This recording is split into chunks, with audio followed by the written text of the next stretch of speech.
The most important thing is choosing food that reflects you as a couple, that brings you joy, food that is enjoyable for your crowd. I tell my couples, we cannot pick a menu based on all of your guests because nobody will ever be happy completely with everything you pick. But you do want to keep in mind, if you're like really adventurous eaters at home, maybe at your wedding have some things that are adventurous that reflect you, but some things that are maybe a little more crowd pleasing and less adventurous so that everybody can eat something. Live your life within the moment, and don't go wait until the morning. Welcome to The Wedding Plan. My name is Tyler Spire, and me and my team produce bespoke events across the globe. This podcast is where I share key advice for planning your own wedding, as well as behind-the-scenes adventures and stories from the events we produce. Welcome, you guys. Thanks for tuning in to The Wedding Plan. In our last episode, we talked about food and beverage and sort of the different styles of dining and what's important to think about in terms of service for each of those.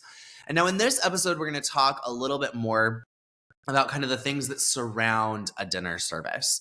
Your cocktails, your bar, your dessert, maybe late night bites, kind of those things that also are an important part of food and beverage and a really fun part of food and beverage that go beyond the dinner table.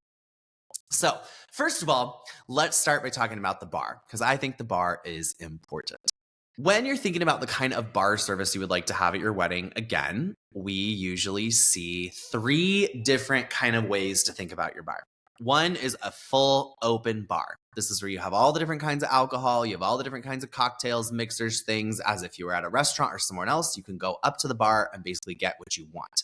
Within reason, obviously, especially if you're bringing everything in. If it's a venue like a hotel and they kind of have everything already, that's one thing. But if you're bringing in all the alcohol and all the things in a full build out, you bring in what you would like to see there. But full open bar is essentially you can get what you want. Then you have kind of the middle, which I would call like a limited bar. This is where you might serve wine, beer, champagne, and then have 1, 2, 3, maybe 4 signature cocktails or kinds of alcohol. I see this a lot more when we're doing like a full build out at an estate. At hotels, often it's a full open bar. However, if you're at a private estate and all the alcohol has to be delivered and brought in, we see this. If we have couples that are like, look, we want to have some yummy tequila, we want to have some good whiskey, and we want to have some good vodka. All the other kinds of alcohol and drinks and mixers aren't important to us, then that would be considered a limited bar. So you can have delicious cocktails made from those alcohols, and then you have wine, beer, and champagne. And then finally, we have just, again, a beer and wine bar where you'd have just beer, wine, champagne. You wouldn't have signature cocktails. We see this, sometimes if you have families that just aren't big drinkers, or if you're getting married at a winery where you can't serve hard alcohol, or if you're just like a wine crowd and you really love good wine and you want to put your budget and make it more of a like wine and beer experience, I think that's great. We just had wine and beer at my wife and my wedding. That's what our families wanted to do. And so that's what we did. And then I guess the fourth kind would be a bar without alcohol. And, we have some clients who, for familial reasons or for religious reasons, are just like, we are not comfortable serving alcohol at our wedding. And I know some of you are hearing that and you're like, wait, what? A dry wedding? But honestly, like we've had some, and I really respect couples who look at their family situation or look at their religious situation or like, this is what we need to do for our family. And you can't have a non-alcoholic bar. And whenever we've had to do that, we've done just like really fun mocktails. And there's so many fun things out there. One of my favorite companies is called The New Bar. And they have the most amazing like non-alcoholic spirits and champagnes and all the things. And so you can absolutely have an amazing non-alcoholic bar if that's really important to you, your family, or your religion. With the bar, I think it's really important to keep in mind a few things around service. One, depending on your guest count and kind of what you're looking for, I tell my couples, we want to make sure, first of all, we have enough bartenders. At a minimum, I need 1 bartender per 50 people. So if you have a 100-person wedding, you should have 2 bartenders. If you have a 150-person wedding, you should have 3. If you're listening to this and you're like, oh my gosh, we should absolutely have more, my answer is more is always better. But at a minimum, we want 1 per 50. Then the next thing we want to think about is the kinds of drinks that are being served. Think about it like this. If you're having a 12-person dinner party in your home, and you're having cocktails with all the foam and egg whites and everything's being individually shaken, and you're doing that for 12 people, try it sometime. It takes a long time to just do it for 12 people. Now, if you have 150 people at your wedding and you're doing that level of bar service where everything is handshaken and done, or every cocktail requires like really specific garnishes and foam and egg white, whatever it is, I love all of that. Just keep in mind that takes a long time. So if your vision is for really cool craft cocktails that are really unique, you need a lot more service staff. Because same with the food. If I get served the most amazing cocktail, but I had to wait 30 minutes for it, my guest experience has gone down because I am now, before the cocktail even arrives, I've missed 30 minutes of this party. And so I think it's so important to keep in mind also the kinds of drinks you're serving and talk with your bartending company. I'll have couples sometimes that'll be like, hey, this is our budget, this is our vision, this is what we want to do, and we want these craft cocktails. And I'm like, that's great. Let's do those craft cocktails at your 20-person rehearsal dinner. Because at your wedding, we need cocktails that can be batched based on your budget and the number of bartenders we have, and just understanding that, because what you don't want, again, is to have these super fancy drinks that are taking so long to make that all your guests are just frustrated about the lines.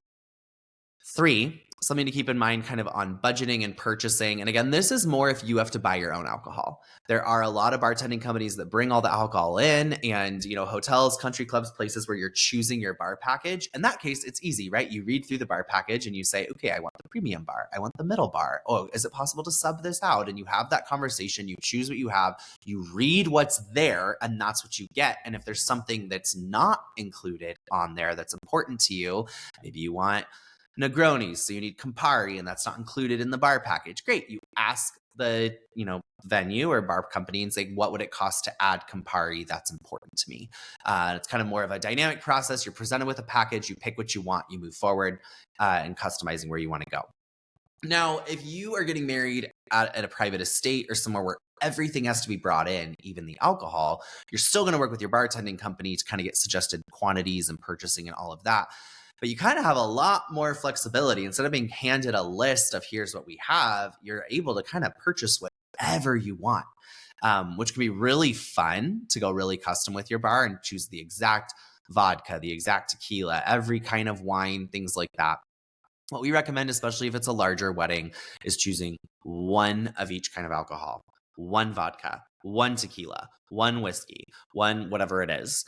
And then choosing like one Cabernet, one Pinot, one Chardonnay, one Sauvignon Blanc, or maybe you don't do Chardonnay and you do Rosé instead, one sparkling. You'll notice in hotel bar packages, that's what they do, and there's a reason for it.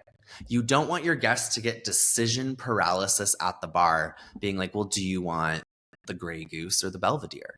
Do you want the Casamigos or the Patron? Do you want, and all of a sudden, if there's too much decision paralysis, things are taking longer and service is starting to decline. I've had clients ask me, well, isn't it better service to give everyone every option they could want? And my answer is absolutely not. If you're at your house, and again, there's 10, 20 people and you have all these options and all these things, that works. But with 150 people, it's too much, unless you have tons of bartenders and tons of staff making sure that line isn't holding everybody up. The last thing to check with the bar that I think is important is making sure that if you're hiring a separate bartending company and catering company, which again doesn't really apply at a hotel, a country club, this is usually when we're bringing in the full thing. And a lot of caterers, by the way, include bartending as a part of it, so this wouldn't be an issue. But if there's separate entities coming in, the one gap in service I see is tableside wine service and who's responsible for it. So I always like to ask the caterer, hey, are you pouring the wine? Or to the bartenders, hey, are you pouring the wine? And sometimes the bartenders are like, no, the caterer should do it. And sometimes the caterers are like, we can't with our liability, like the bartenders have to do it. And if that's the case, you need to hire more bartenders, because doing tableside wine, if that is a part of your vision, requires staffing. Okay, so we've talked about the bar. We've talked about dinner in the last episode. Some other fun things to think about surrounding the wedding. Before dinner, there's often a cocktail hour, a time after the ceremony, but before everyone sits down for dinner, where I think it's really fun to have appetizers. People will, canapés. And in general, we love to have, 4 to 6 different kinds of like tray past canapés. I find that if I'm at a party and I'm holding my cocktail and, a server comes to me and brings me fun little things to try, it's great. And that also really keeps, I think, the social aspect of your event going really smoothly. If you're in the middle of a conversation, you're catching up with that friend you haven't seen in years, you don't have to end your conversation to go find food. People are coming to you. And then also, depending on the time of day and depending on the kinds of foods you're serving, I always like, if it works in the budget, to have at least one food station at cocktail hour, whether it's a charcuterie table or we've done everything from taco stations to oyster bar to just whatever it is. I think it's nice to have that. A lot of people start getting ready for the wedding really early in the day. They've been catching up with friends and doing all the things, and sometimes people forget to eat lunch. And so not only is the station fun and interactive, but from a practical perspective of taking care of your guests, having a place where if I'm really hungry, I can walk over there and get my plate of charcuterie and get some protein and then go mingle with my friends and be served things. I think that's really nice to do. Regardless, I don't think you should ever have alcohol flowing without food being served. I just think it's a recipe for disaster. So I've had couples, back in the early days be like, hey, to save money, what if we just do some bar nuts or trail mix and do the bar and then do dinner to save money? And the answer is just, you guys, you're setting yourself up for a disaster here.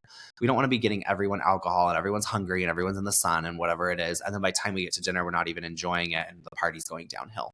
So I think having food at cocktail hour is really important. It's so funny, you guys, on whenever we do a wedding on the East Coast, there's 12 different kinds of pasta appetizers and 4 food stations. And then here on the West Coast, sometimes people are like, oh, I'll just do 3 pasta apps. I think it's a really fun kind of thing to see, as we work in different countries, in different states and different places, how people kind of view the cocktail hour. I don't think one is right or wrong. I think the key is making sure that there's food available and that it's being passed well and available throughout the whole cocktail hour. After dinner, one of my favorite things is dessert. And I think it's important, as you're thinking about dessert, to think about what brings you joy as a couple. I love a traditional wedding cake. I love the traditional wedding cake photo. I'm not a huge cake person myself. However, there are some bakers out there that just have won my heart with cakes, can be so delicious.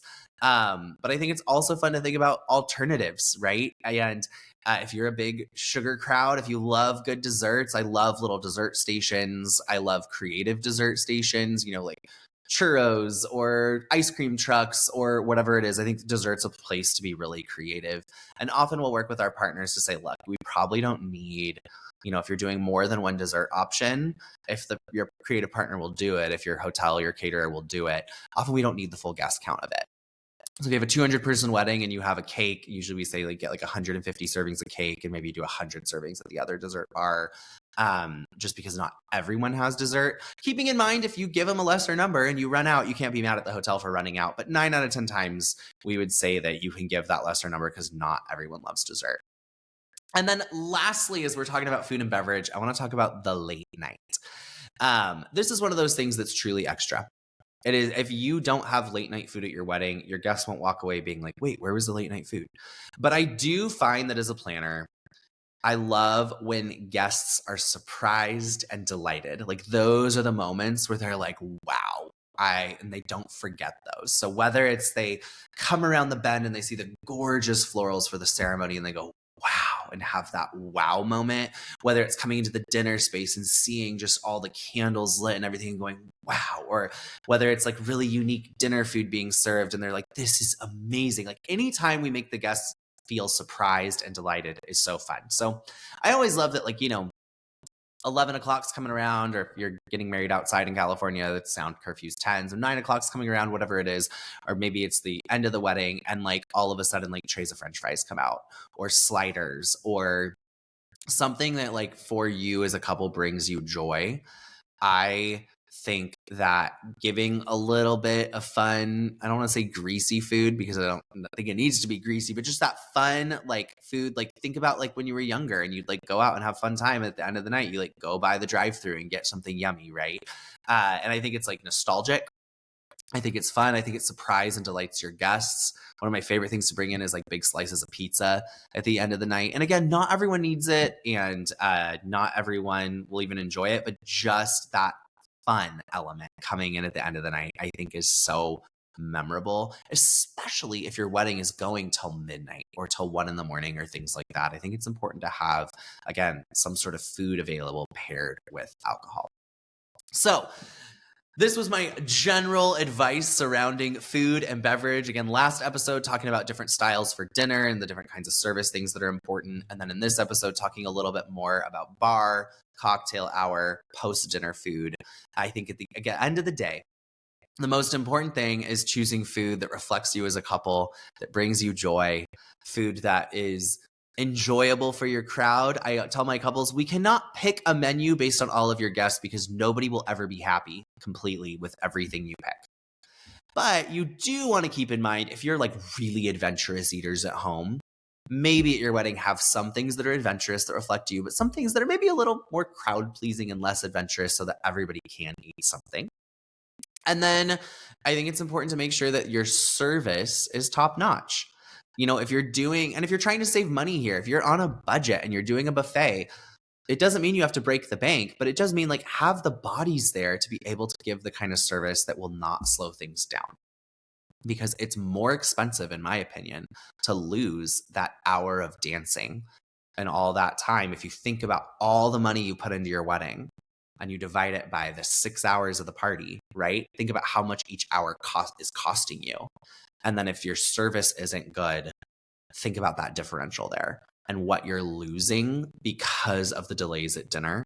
And we've all been at weddings where dinner takes forever and it's uncomfortable. You're sitting there and you're waiting. And I think it's important for guests to be gracious, and I think that we all have weddings at different budgets and visions and things. And I think it doesn't mean you have to have Michelin style service, but it does mean good service can be someone smiling, someone being attentive, clearing those plates, making sure the buffet is full, and things like that too. So thanks for tuning in, and we'll see you next time. Live your life within the moment, and don't go wait until the morning. You never know when it is over. All that I know is we'll get older. So let us dance this night away.